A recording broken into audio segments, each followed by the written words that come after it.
Please note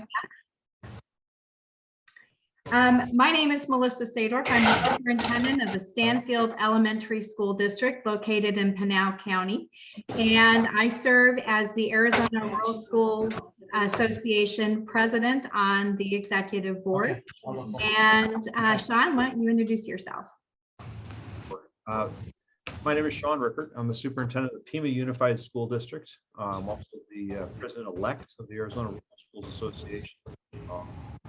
And glad to have the opportunity to join with you all today. All right. And a couple of housekeeping things. If you are not already muted, please make sure that unless you are speaking, that you mute your phones so that we don't get feedback.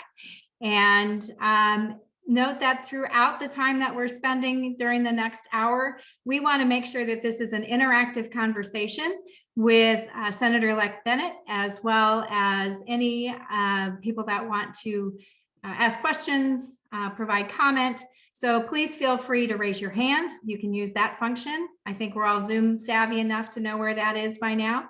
Or you can also put your, Jerry, or you can also put your questions or comments in the chat, and Sean and I will be monitoring those as well.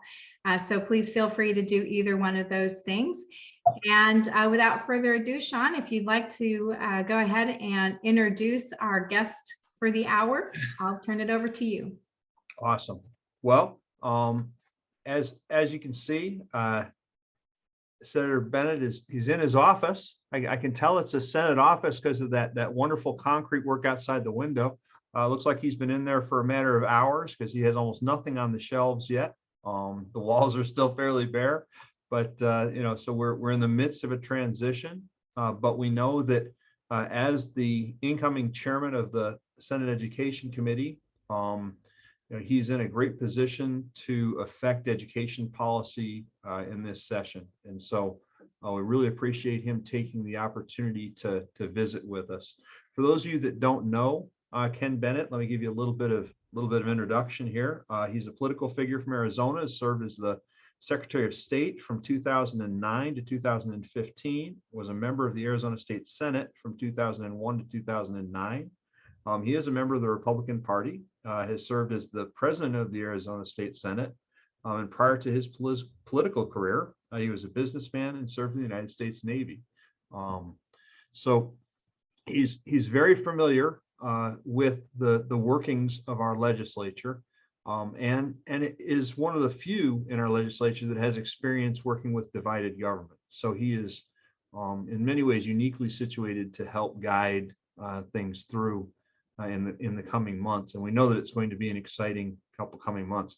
So with that, I'd just like to turn it over to you, Senator Bennett, to kind of share with us a little bit of what you see coming and what are some of the things that you would want us to be aware of and looking for, and B, maybe some of the things that we could, any questions that we could help answer for you. Okay. First of all, I'd like to go back to my intro there, and it was very generous, but it put me in the Navy, and I never have served at the Navy. So that may have been a cut and paste or something from somewhere. You never know who can amend or who can make changes to your Wikipedia page. I do have a Wikipedia page, but everything Sean said was true except the Navy part. Probably the biggest regret of my life is not having served in the armed forces at one point in my life or another. Huge fan of the armed forces. I married the youngest daughter of a 31-year Air Force career person. I don't like calling him my father-in-law because I really think of him as my second father. So I'm married to an Air Force brat, as they even call themselves, but I was not in the military myself. And a couple other aspects I'd share maybe personally.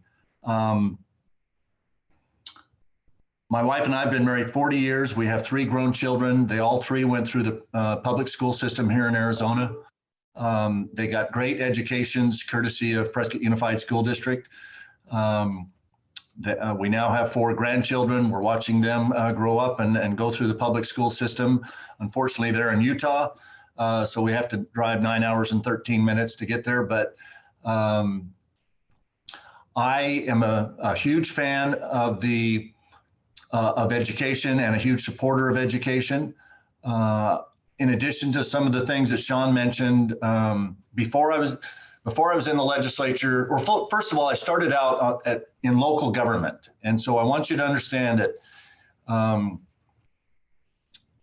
I will always be against anything that is kind of top-down mandatory stuff. I'm very much local, bottom-up oriented. And so I'm maybe an anomaly in the Republican caucus at times. But I can remember as a young 25-year-old person, I got elected to the Prescott City Council. The average age of the council at that time was 73. I was 25. I brought the average down a little bit, but I can remember the director of the League of Cities and Towns coming up and doing a little mentoring session. And he shared his philosophy of government, that every level of government seems to complain about the ones above them being oppressive and always telling them what to do. And then they turn right around and do that to the ones below them. And I vowed as a new 25-year-old city councilman in Prescott that if I had a career in politics, I would never do that. So I've always tried to respect local government. I'm hugely respectful of what happens in our school districts around the state. And I see my personal philosophy of leadership is service-based leadership. So I get that from my Christian background. I think the greatest leader in the history of the world was somebody who was always talking about service. And so I want what we do at the legislature to make what you do on the ground in the school districts easier, not harder. I'm also big on transparency and straightforwardness. And so as the incoming chair of education, I want to make sure that everything that we do is transparent and open. I'm big on accountability. Sean said that, before I got into the political career, I was a businessman. That's another slight change. All through my political public service career, I have been a small business person. Our family has a 85-year-old business. And I was the president and CEO for 23 years. I've got a sister that's doing that for us now.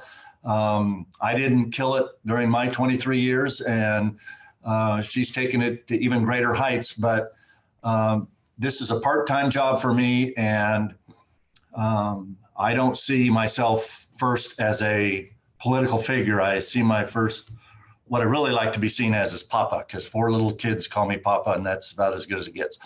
So I would then, I guess, jump to kind of the uniqueness, but of the opportunity ahead of us in state government. I had even a lot of mostly Republicans in my district that when Governor Hobbs won the election, texted or called or whatever me and said, "Oh my goodness, Ken, how are you going to deal with Democrat governor?" Well, my 4 years as Senate president, 2003, 4, 5, and 6. Those were the last 4 of my 8 years in the Senate, apparently, of course, years ago. My last 4 years in the Senate, I was Senate president, and those were the first 4 years of Janet Napolitano as governor. And we made shared government work. Now, that doesn't mean that I agreed with her all the time or she agreed with me all the time, but we made shared government work. And that's the opportunity we have again before us right now. But we did that by usually when you have, some call it divided, and I've slipped up and called it that before, but usually when you have divided or shared government, one side is trying to pick off 1 or 2 members or a few from the other side to vote with them to kind of run over whoever it is that they disagree with at the other level of government.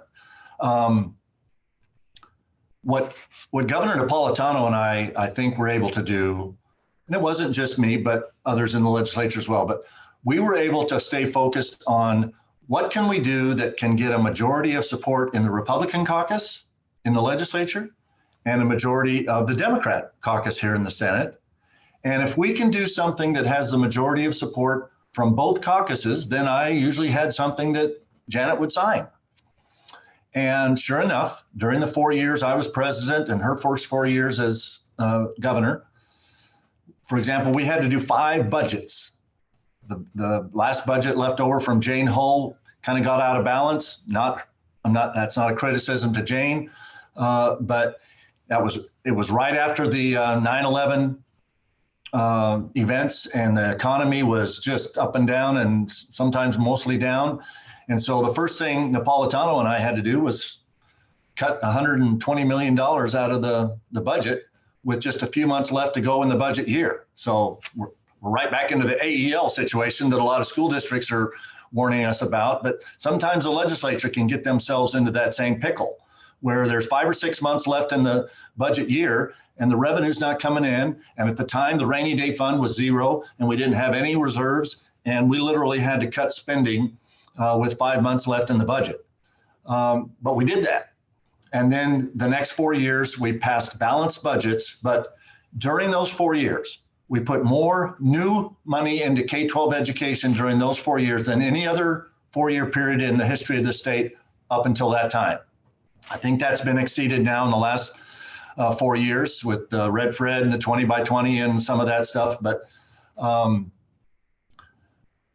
during that 4 years, Republican legislature and Governor Napolitano, we also did the largest tax cut in the history of the state, and she signed it. It wasn't an override of a veto or anything like that. She signed it.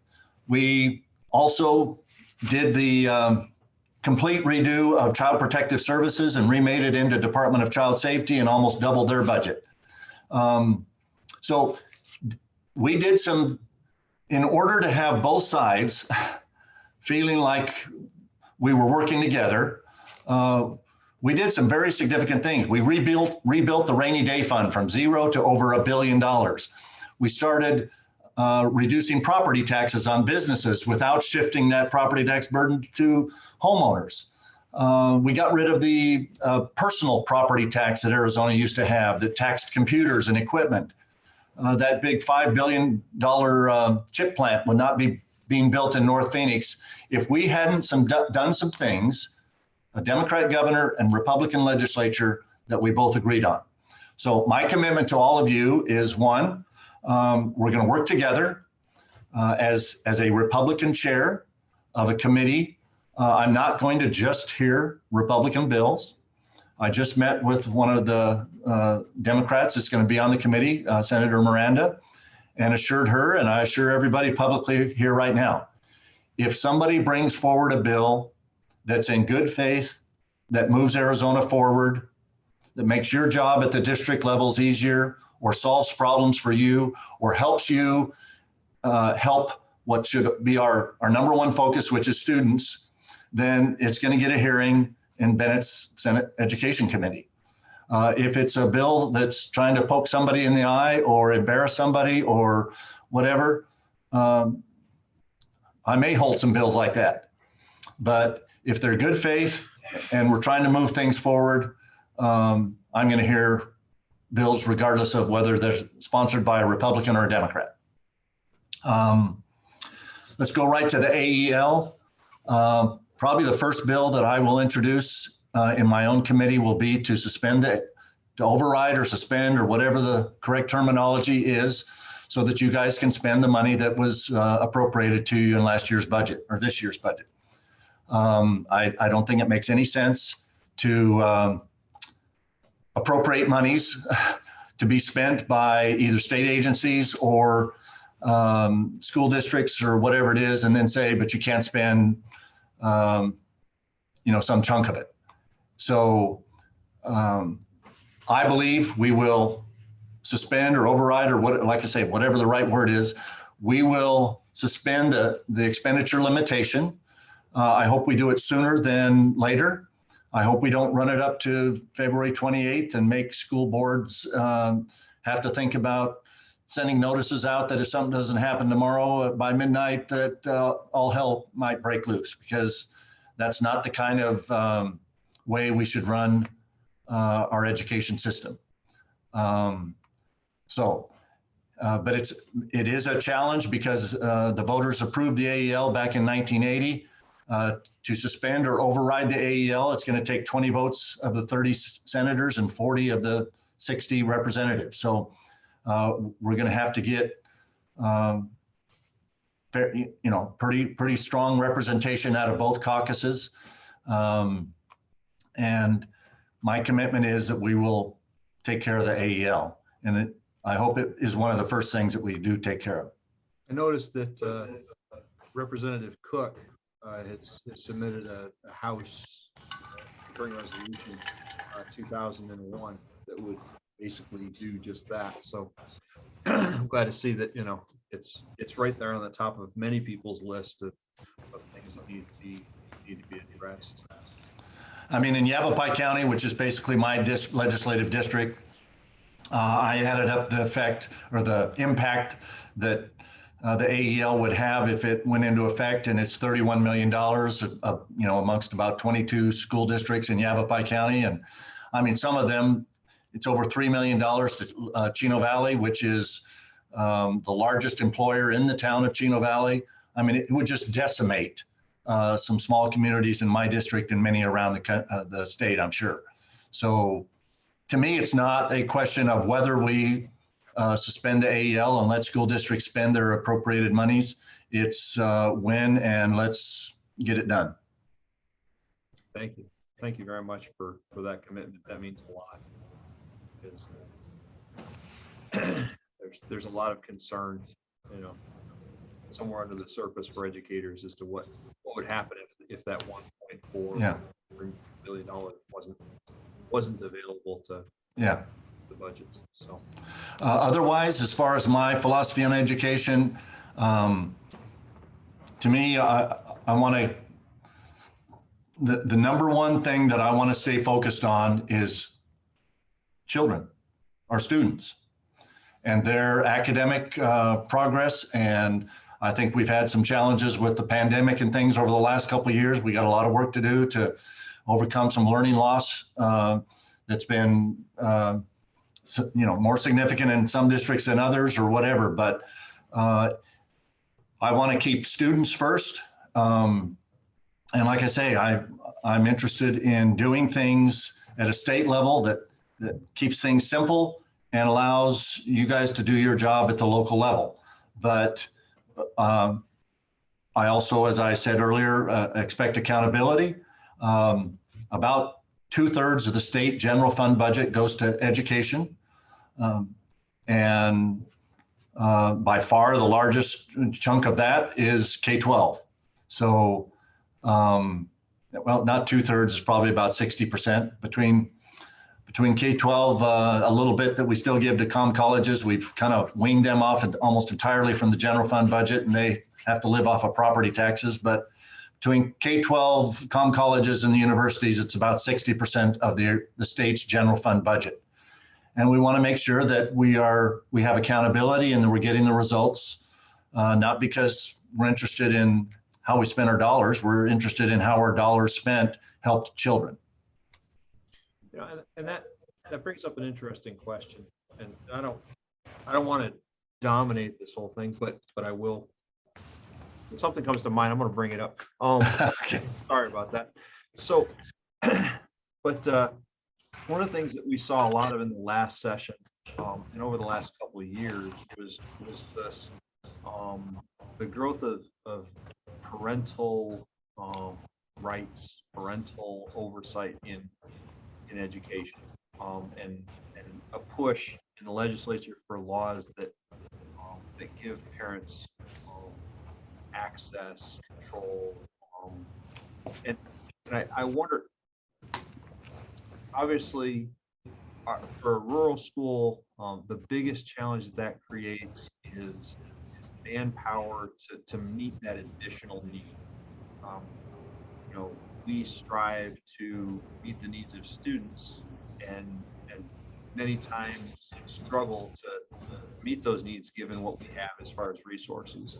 And so when you add to that the burden of now also meeting all of these informational requests, you know, updates on everything that's being used in a classroom, any of those kinds of things, it can create a burden for schools that forces us to divert resources away from, you know, providing that instructional support for students in order to provide parents with that information. And I think that underlying all of that is a trust issue. And I'm not sure how we work together to try to solidify the relationships. I think it's interesting. I think, you know, most parents love their child's teacher. They love their child's school. But when it comes down to, you know, trust in the overall system, we're seen as part of the government. You know, and so where people are distrustful of government institutions, we're the closest government institution for many of them. And so I don't know if that's something that you'd be comfortable talking about. Let me comment, Sean. We have the same dilemma as elected representatives, whether we're state representatives and senators, as I am, or whether you translate that into the federal realm with congressmen and senators. Most of America likes their congressman or woman from their district, or they wouldn't have gotten elected, of course. Right. But Congress as a whole has some of the lowest approval ratings of any organization out there. So maybe many of us in any government role, whether it's school district administrators or state senators or whatever, our constituents like us individually, but they have a tremendous distrust for the system as a whole. And so to me, what you're describing, Sean, the solution to trust issues, in my opinion, is usually transparency. If people feel that they are heard and that they're getting truthful information, whether they're seeing it on the website or calling about this, or if they feel respected and heard, and that's consistent with the information they get back and forth, they build a level of trust, and you don't hear from them much. But somebody who doesn't trust you, and there's probably a few that are just trying to be ornery, but if somebody doesn't trust somebody else, they are constantly pestering you for freedom of information responses or requests or all kinds of things. So that's why I go back to transparency. I think we are suffering terribly in our elections in this country, that there is I think it's a small but very vocal minority that, and I guess minority could be somewhere from 1% to 49%, but there are way too many people that claim to mistrust our elections as to whether they are in fact accurate, and everybody who was supposed to vote got to vote, and we counted the votes accurate. I'm chair of Education Committee. I'm vice chair of elections. And I think two of the most challenging issues we have, given the amount of the state budget that we spend in education, and given the focus that's on our elections right now. I mean, we've had two major election cycles, actually three. We've got three major election cycles in a row now, where the losers are alleging that they really didn't lose, that somebody cooked the books.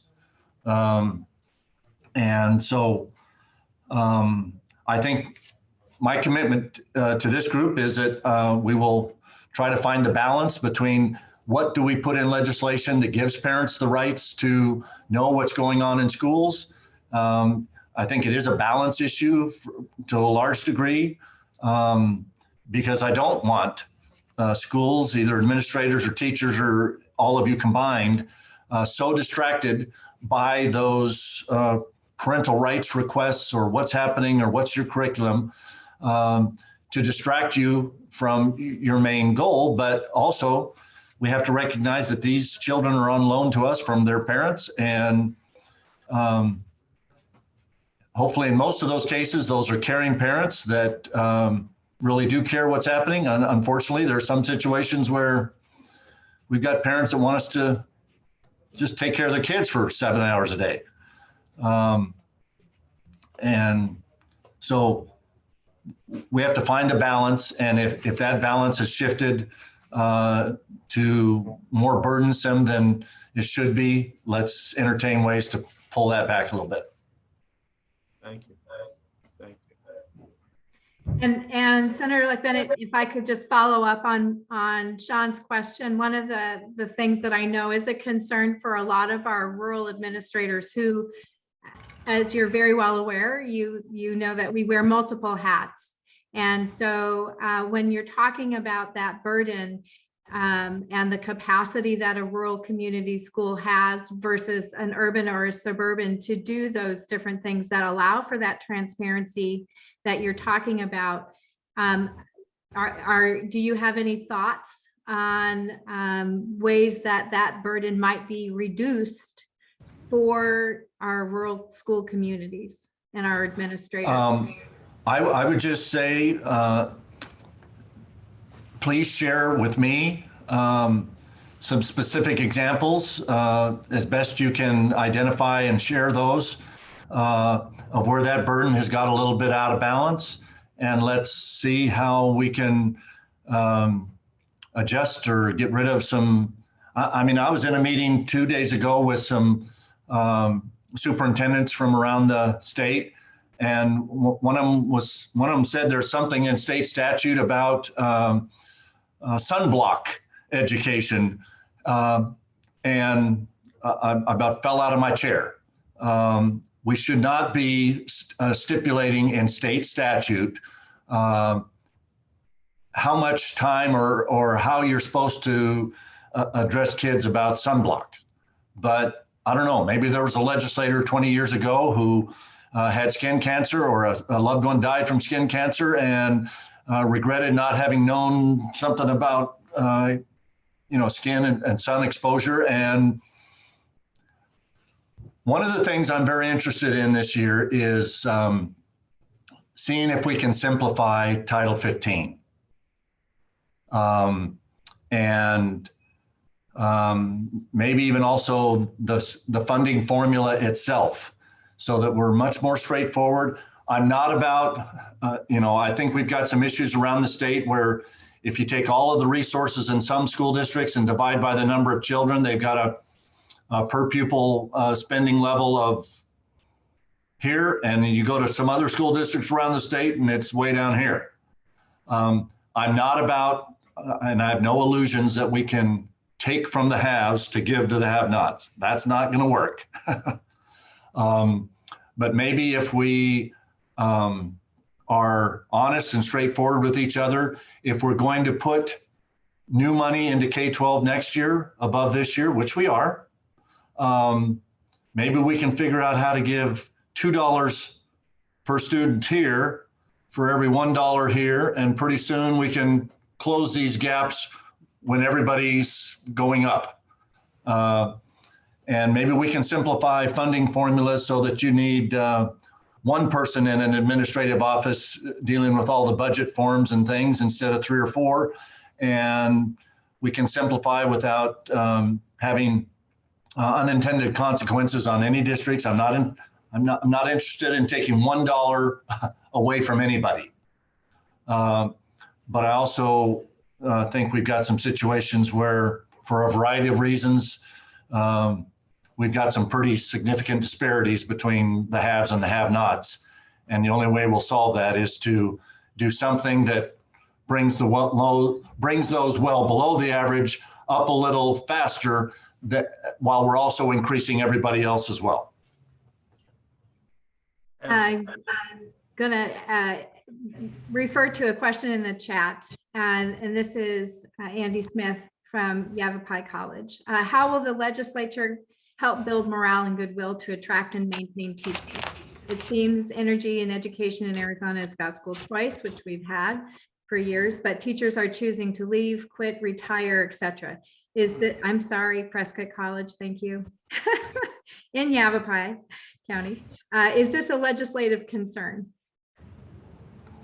I hope so, because as I addressed the superintendents sitting around a large table in a room a couple days ago, I asked them what's the most significant thing we need to do to help student academic progress in Arizona, and they said attract and retain qualified teachers. And so it's a priority to me. I think it's a priority to the legislature as a whole. That gets a little mushy, but I almost am tempted to show you some Legos that I use to illustrate a point. But if you look at what has happened in K-12 funding over the last 20 years, I mean, when I was running for this office just a couple of months ago, I was accused by an opponent in one of those elections that there's been a systematic defunding of education by Republican legislatures and governors for the last 20 years. And I mean, you can argue that the 2008 recession that everybody took heavier cuts than they had, but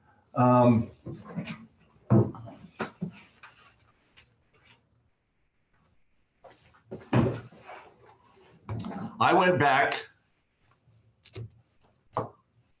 20 years ago. I don't know if you're going to be able to see this though. 20 years ago, the state general fund budget was about $8 billion and about $3 billion of it went to K-12. Over the next 10 years, 2003 to 2013, it was increased by $4 billion. And in the next 10 years, it was increased by another $5 billion. So now, as I say, it's the largest amount of, it's the largest single appropriation within this general fund budget. And I hope that speaks to that it's a top priority for the legislature as a whole and for the state as a whole. But you're right, we can talk about things in political ways that I think damages how people who have to work and toil in our education system feel disrespected. And I hope that's never been me, but I apologize to the extent that people feel that way. I've been raised to respect. If somebody says they feel whatever, you have to respect that that's how they feel. And so, yes, we've got to do a better job of making educators. You know, I think we've got 53,000 teachers in the state and 53,000 certified teachers sitting at home or selling real estate or being plumbers or whatever, because it just got to be too much. And I'll say to follow up on that point that Andy's making around teacher recruitment and retention, especially in our rural communities, although I know it's a concern across the state, it's also our classified employees as well. So our school drivers, our paraprofessionals, our maintenance workers. And as you know, we just had a minimum wage increase of just over $1 an hour, which impacts our budgets and so on and so forth. So, you know, it's not just teachers that we are struggling to keep on our staff. It does involve our classified as well. So well, I run that family business that I said is 85 years old that I helped to run. We are struggling mightily to find truck drivers. Yep. We deliver gasoline and diesel fuel to customers all over the state of Arizona. We have 40 of the big 18-wheel truck and trailers. We employ about 70 drivers. And at any given time, we're always needing about another 5 or 10 more. Well, and if you want to And send any our way to drive buses, we'll take buses, them. no, we don't go after your bus drivers, because in our business, you got to have a tanker endorsement and a hazmat endorsement. So bus drivers aren't ones that we go try to cherry pick, but I understand and empathize with how challenging it is to find good people. And you don't run a good family business, you don't run a good school, you don't run a good anything without good people. And I would just add 2 things. One of the things that makes it hard for teachers to feel successful in Arizona is the constant changes to assessment, accountability, evaluations, that we see coming out of the state or the legislature and those sorts of things. So it makes it hard for them to feel successful when we keep changing the measuring stick. But another thing that also affects that whole dynamic is, like the conversation about the AEL. I was talking to a friend of mine in another district who told me that he had 2 teachers left last spring over the AEL discussion because they felt like, gosh, I'm not secure in my job. I don't know, what if my school shuts down? What if my district can't write a paycheck? Hey, I could take this opportunity elsewhere and have more security. I mean, and I want to laugh at the ridiculousness of the idea that Arizona would stop funding education. But for many people, there just isn't the trust that that won't happen. But then you also look at the fact that we've got this court case that's going to start on Monday that's going to gather a bunch of attention regarding schools and capital funding. And we just keep seeing, again, this, I get what you're saying with, we're spending more than we spent before. There's just this constant undertone of, lack of support, lack of commitment to being, a state that produces great public schools for all children. Choice is wonderful in many ways, but I think the negative side of it is that it does, kind of sometimes pit people against each other. It creates a marketplace, and as you know, as a businessman, the basis of a marketplace is competition, and competition, just like we were playing in the 2A state football championship a couple weeks ago. I mean, there's winners like us, and then there's losers like Renzi. But I mean, but you see what I'm saying, though. I mean, easy now, easy. Thank you, Jen, for jumping in there. You got it. So, but a political system or an educational system that creates winners and losers, nobody wants to be on the losing side of it. And I just worry. We don't take that seriously sometimes when we're looking at policy. I agree, but I come from a highly competitive part of the private sector. Bennett Oil Company is a gasoline and diesel fuel distribution company. We have kind of a sales side. We also have where we transport fuel for other people. And I mean, we sometimes make a sale or get a bid by as little as 1/10 of a cent per gallon. I can remember many years ago that this county of Yavapai went out for bid one month or whatever on the fuel that they were going to need for that coming month, and they there was a new company that had just put a salesman in Prescott from Los Angeles, a Los Angeles-based fuel company. Had an employee that wanted to move to rural somewhere, and he ended up being in Prescott, Arizona. And so he started, all of a sudden, little Bennett Oil Company in Prescott is not competing against much larger companies out of Phoenix even. Now we're competing against one of the largest fuel suppliers in the Western United States out of Los Angeles. And we went into the bid and we lost the bid by 0.3 of a cent per gallon.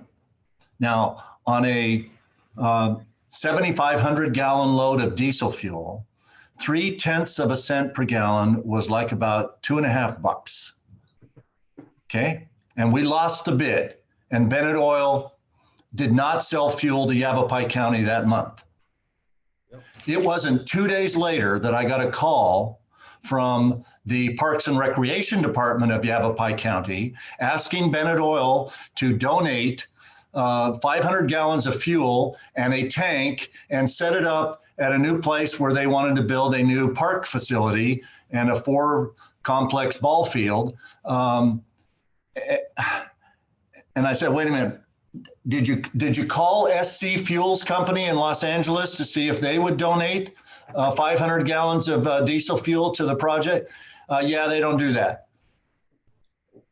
So guess who donated 500 gallons of fuel and set up a tank so that Yavapai County could build a ball field complex? The same company that lost by $21 on the bid that month. Right. So Robbie, competition has its ugly sides to it. But I have confidence that if you can get us off of your backs and keep state statutes from distracting you, as you were saying earlier, from things that are much more meaningful to students in classrooms, I have tremendous confidence in public schools, rural or urban, in being able to compete. But I like competition. I'm a big fan of charter schools. I was on the State Board of Education when the charter school legislation was passed in 1994, and I was one of 2 members of the State Board of Education that was asked to also be on the newly formed State Charter Schools Board. And we literally spent months reviewing hundreds of charter school applications, and we were the ones that had to approve the first 212 or whatever it was charter schools in Arizona. And there's some good ones. We also had a few of them fail within a year or two. And, you know, there were critics who said, charter schools must be terrible because of the first 212 you approved, 2 of them had to close 2 years later. No, that means that there was 1% of them that weren't doing a very good job and they had to close. So how do you see this lawsuit affecting? let's let Robbie, he had a question in the chat. So Robbie's unmuted. Can you ask your question? Yeah, thank you, Melissa, and thank you, Sean, and thank you, ARSA, for putting this together. And thank you, Senator Bennett. This is the first time that I'm aware that we've had this level of conversation early on in the legislature. So thank you for joining us. And my question pertains to last year. There was a concept floated around of a rural weight, and most of us, if not all of us here, are rural superintendents or rural educators of some nature. What are your thoughts on a rural weight and to create some form of equity between those that are servicing students in a more metropolitan urban area versus a rural area in which the cost of construction and the cost of recruitment and retainment of teachers and salary and benefits and those kind of things play into our roles as leaders in our community? My response, Robbie, and I see you're from Holbrook, is that right? My response is if there's a justification of, well, I know as a businessman that if somebody orders, I mean, all of the fuel that comes into most of Arizona comes into a tank farm in Phoenix. There's one that comes in from El Paso and Tucson, and the northeastern part of the state, there's a refinery in northwestern New Mexico. But generally speaking, my customers know that if I have to go to Phoenix to pick up a load of fuel, and I'm going to deliver it to a Costco at Bell Road and I-17, that's going to cost a lot less than if I have to take that load and deliver it to Page. And so the freight rate that Bennett Oil charges our customers is different if their destination is 15 miles from the tank farm or 250 miles. And so if there are legitimate justifications for cost differentials based on rural versus urban, just like we have group B weights for special education kids, which are not funded the way they should be or at the level they should be, and the cost of educating our special ed students is way more than I know you get either federal and or state monies to do so. But if there's a legitimate explanation for cost differentials, we need to talk about those and see how we can build those into our state budget formula equitably. But I would love to every so often, and I'm going to try to do it. Usually I'm a pretty smart guy, but I might be dumber than a rock this time, to say that I think it's time to kind of take a snapshot of the education funding formula in Arizona and put everybody's money into some type of a spreadsheet and say, if you just divide it by the number of kids, or you divide it, or ADM, or whatever you want to divide it by, that, oh my goodness, we could eliminate a bunch of complication by just saying, maybe we just need to increase, the per pupil funding or the base level or this or whatever. And here's a handful of districts that have extra costs because of some of the things that you've just identified, but you don't have to deal with some of the other issues that these districts are dealing with. And maybe instead of piecemealing our education funding formula a bit here and a piece there and whatever, and pretty soon about 6 people in the state know how it really works. Or I'm sure that's an underestimate, but I'm hoping there's one in each school district that knows how it works. But if we can simplify it and still respect and accommodate and be accountable for those types of challenges that you have in rural districts that others don't, but there's going to be vice versa of other districts and other situations. And so we just got to periodically say, if Arizona was just starting today and we had 7.5 million people in Arizona and 1.15 million kids in the K-12 school system, and we've got this much property tax all throughout the state and this much this and this much sales tax and income tax, how would we design a school funding formula that would be as simple as we could possibly do it and get people the money they need without making anybody go backwards from where they were last year? And we might be able to do that if we decide that, next year, I'm told we have about $1 billion surplus in the state budget. You will hear about $3 billion surplus in the state budget over last year, but $2 billion of it is one-time money.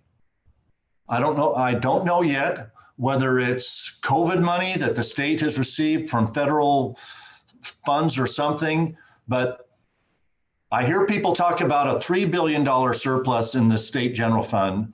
But when I ask them how much of that is ongoing and we can count on it coming in every year, it's 1. And the 2 is one time. And as you guys know in school districts, if for whatever reason you have some one-time money that's left over from something, if you commit that to an expense that's going to happen the year after that, and the year after that, and the year after that, you're in trouble. Because once you spend the one-time money one time, it's gone. So if there's a justification that's not reflected in the trickle or the tissel or the, whatever it is already, then tell me about it and we'll try to fix it. But I don't want to make things more complicated. I want to simplify them. Thank you. So one of the things that's an ongoing question with school funding is the question of full day kindergarten. Arizona basically funds kindergartners at half the rate as every other kid, while at the same time, the teachers that teach them cost the same, the classrooms that they occupy, they take up as much space because hardly anybody in Arizona still does half-day kindergarten. Partly because, of that market dynamic. and districts have used a wide variety of mechanisms to pay for it. Some pay for it with an override. That's generally not what you see in a rural environment. Some pay for it with impact aid money that they have, but not everybody has that. Some pay for it just by basically, robbing Peter to pay Paul, because they recognize, it's important to parents and it's important to kids, and want those kids to show up in first grade as prepared as possible. Is that a proposal that I know, for years, it seems like it comes up in school, in this school budget question, and it never makes a whole lot of progress. Well, I thought we made progress on full day K when Janet was governor and I was president 18 years ago. But I think it got swept away in the 08-09 recession cuts, didn't it? Yes. Okay. So yeah, it's something that we need to talk about. And I'm not aware of a specific bill from this specific senator or something that says, let's fund all day K at, full levels or whatever, but I know it's an issue. We had addressed it. I think we fully funded all day K in the 05 and the 06 budgets when I was president and Janet was governor. And you and I, talked about this. We talked last week a little bit, but there was a report that came out last spring. Great Leaders for paper, Arizona, they kind of co-authored, that looked at how much is spent per pupil in Arizona. And one of the things it pointed out, and it was interesting, this came up in the ASBA's new school board member presentation on school finance as well, that a district that can get an override, an M&O override, a capital override, has the ability to fund education at a level that is almost adequate well, and again, that's such a subjective term, but but nobody's looking at that saying, well, gosh, those districts are overspending. They're not spending more than the national average. They're not spending an exorbitant amount of money on the education of children, but they're at a level, and there's that gap, that you've got that level, and then you've got that level that charter schools are at, which is below that level. And so the 15% of children in the state that are attending charter schools are running below that level. And then you've got districts that don't have bonds and overrides that are even significantly below that charter level. And so we end up with these three tiers of education. And the question that often gets asked, I think should get asked, is, why is one child's education worth more than another? So there's definitely, and you alluded to this earlier, but the need to try to get to a more common ground level of education funding, and it may not be all the way up here for everybody, like you say. To do that, you'd almost have to take these guys and pull them down, and yeah, that's politically icky. But it's more than political. It's not political icky. It's politically impossible. So we're not going to take from the haves to give to the have-nots, but we got to find ways to be creative and say, if we're going to put $500 million new money, and that's probably going to be about the money. If there's a $1 billion surplus projected for next year's budget over this year, which means if you take the growth in sales tax, remember, the state of Arizona gets its taxes from two sources: income taxes and sales taxes. And if the Joint Legislative Budget Committee and Governor's Office of Strategic Budget and Planning, OSPB, if they're saying that we're going to have about $1 billion more next year than we had this year, K-12 is going to get about half of it. So if we're going to put $500 million more dollars into K-12 education next year than we did this year, are we going to just do it this way and keep those gaps? Or are we going to give 2 here and 1 here? And if we do that 3 or 4 times, maybe we close those gaps from 20% to 10% or 30. I mean, we've got some school districts in this state that if you added up their total revenue from all sources and divided by the number of kids, it's probably 30 grand a year per student. And we got others that are 7 or 8. Right. Now, I'm not interested in taking away from the 30. You're probably talking about Arlington or something where the nuclear generating plant's right smack in the middle and they can raise all the money they want with a very low tax rate and on and on and on. But I'm not interested in poking Arlington in the eye to help Pima. But I'd like to help Pima and Holbrook and anybody else on here. And Senator, to that point, what can we as rural school leaders do to help you in your work in this upcoming session?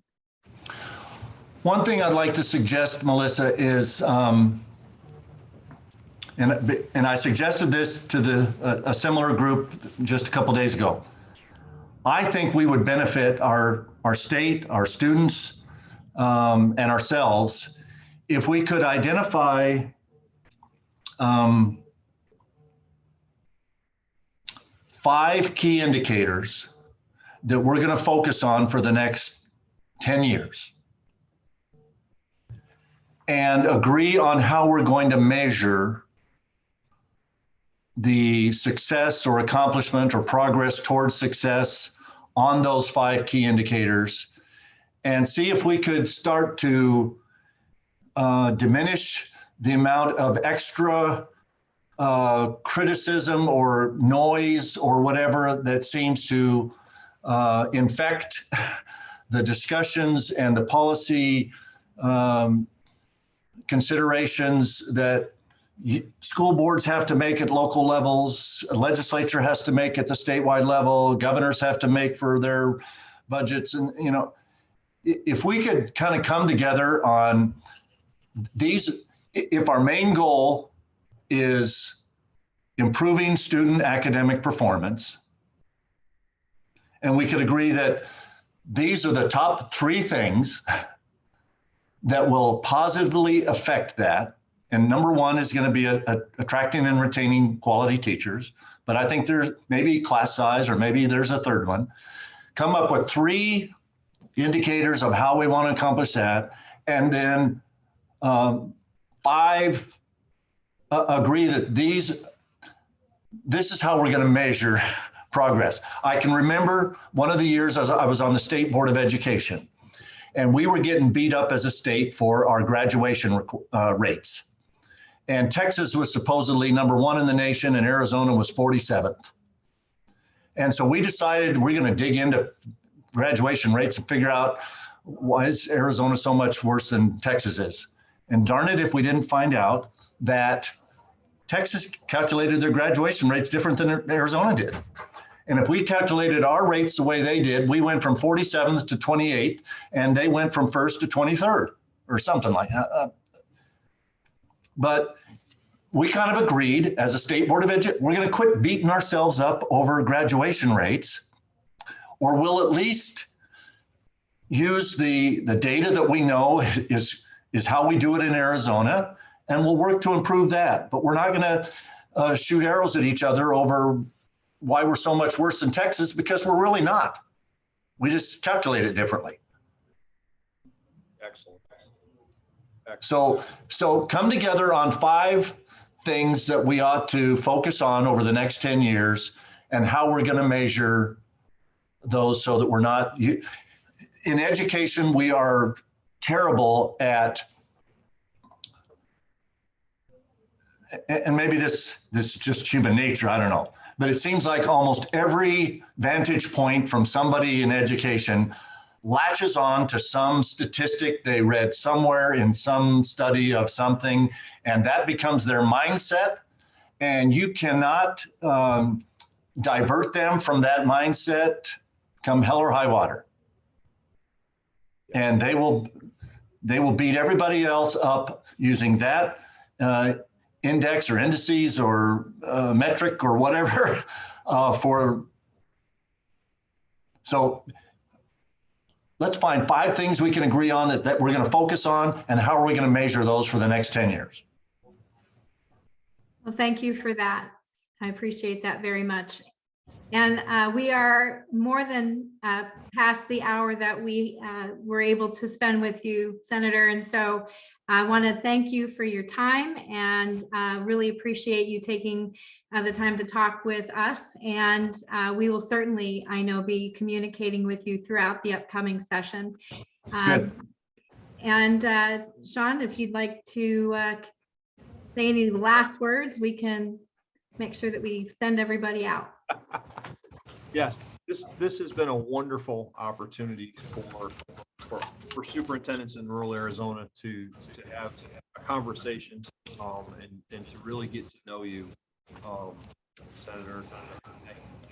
I appreciate your candor and I appreciate your willingness to take the time and engage. This has been great, and I look forward to a successful session, one which we're able to do great things to improve the quality of the schools in Arizona, especially in the rural parts. So Good. I look forward to working with everybody, and my door and phone is open, and I will listen, and we'll try to solve problems together. Much appreciated. Thank you so much. And thanks All right. everybody for joining us today. We'll see you at the next roundtable in February. Bye-bye.